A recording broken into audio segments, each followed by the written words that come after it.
Hello there ladies and gentlemen. Today we are going to discuss the best flagship device you can get for a bargain. Oh yeah, I'm referring to the Galaxy S20 FE as one of the best deals on the market. I've been using this device for quite some time now. In this video, we will review and explain why it might be one of the most worthwhile deals to consider.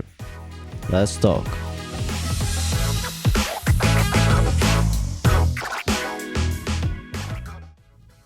We all know that the Galaxy S20 FE isn't the most recent Galaxy device out there, and it doesn't have to be. Many of the current flagship models are likely to be as good as those of the past. Due to the fact that phones do not improve as much every year, the Galaxy S20 FE occupies a unique position at a very affordable price. Once you open up the box, you'll be greeted with a build quality that isn't the best, but good enough not to feel cheap. Speaking of the box, you will get a charger. Yes, it's quite rare these days, isn't it? Now, the phone has a decent but high quality plastic bag. It's not as luxurious as its bigger brothers, but we all know that glass is glass and glass breaks. This is not glass. However, the edges are made of shiny aluminum and feel quite solid to the touch. The front has a Gorilla Glass screen with an okay but not amazing screen to body ratio. We have a cutout for the selfie camera, which oddly enough has a shiny ring around it. Why, Samsung? Anyways, the overall build quality is good. Do not expect anything spectacular, but it does the job effectively, and it definitely doesn't feel cheap.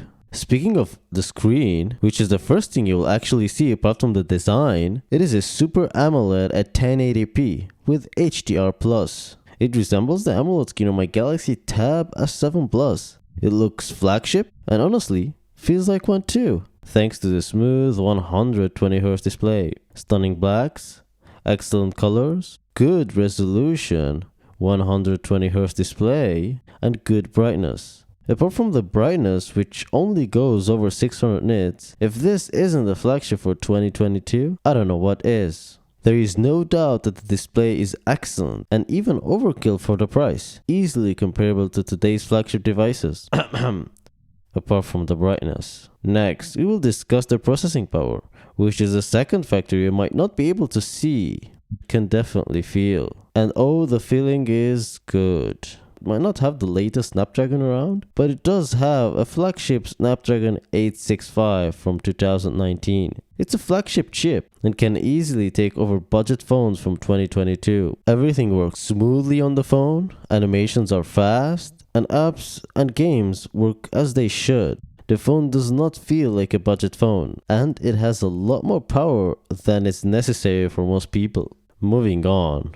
We go to the cameras, probably the place most smartphone manufacturers skip the heat and save money. But it doesn't seem the case with the Galaxy S20 FE. In fact, it improves on the Galaxy S20 flagship phone. In addition to 12 megapixel normal wide camera, there is also an ultra wide camera coupled with an 8 megapixel true telephoto camera. Thankfully, no useless micro camera this time around. God, thank you. In case you didn't know, both wide and telephoto cameras are optically stabilized, an attribute usually reserved for flagship smartphones. In terms of quality for the price, the Galaxy S20 FE takes stunning pictures. It's definitely a step behind most 2022 flagships, particularly iPhones. Thanks to Samsung processing, the main lens provides nice and crisp photos with good dynamic range. Daylight shots look awesome and have that classic Samsung pop to them if you're a fan.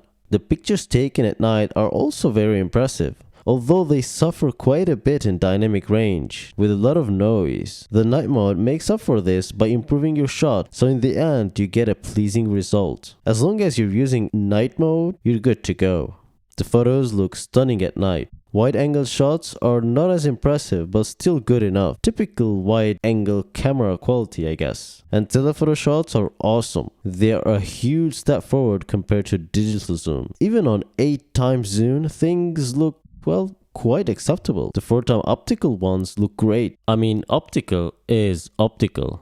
Although the telephoto is versatile and awesome, it has two major downsides. Night photos can be a mess and usually not possible with a telephoto lens, without secretly changing to the 12 megapixel one. Okay, Samsung, what the hell? Autofocus is also not great on this lens. Constantly hunts, and sometimes, quite a lot of the times, gets me blurry photos. And don't let the 32 megapixel front camera fool you though. Don't expect much from selfie cameras in general.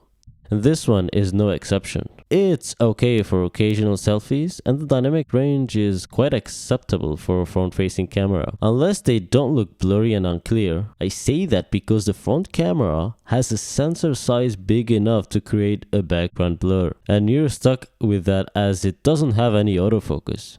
It's a bummer. Overall, the camera is good, and it's definitely ages ahead compared to anything in this price range.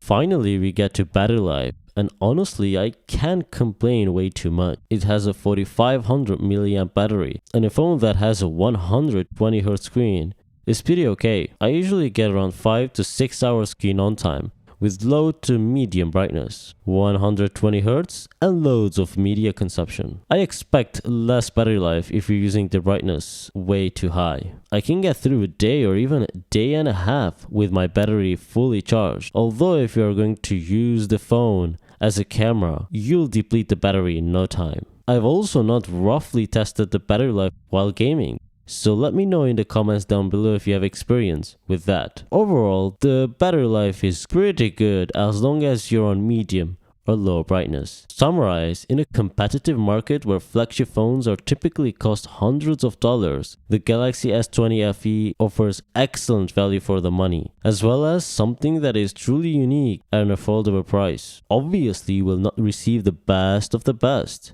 but you will certainly receive the best for the money you are paying, and that best nowadays is good enough.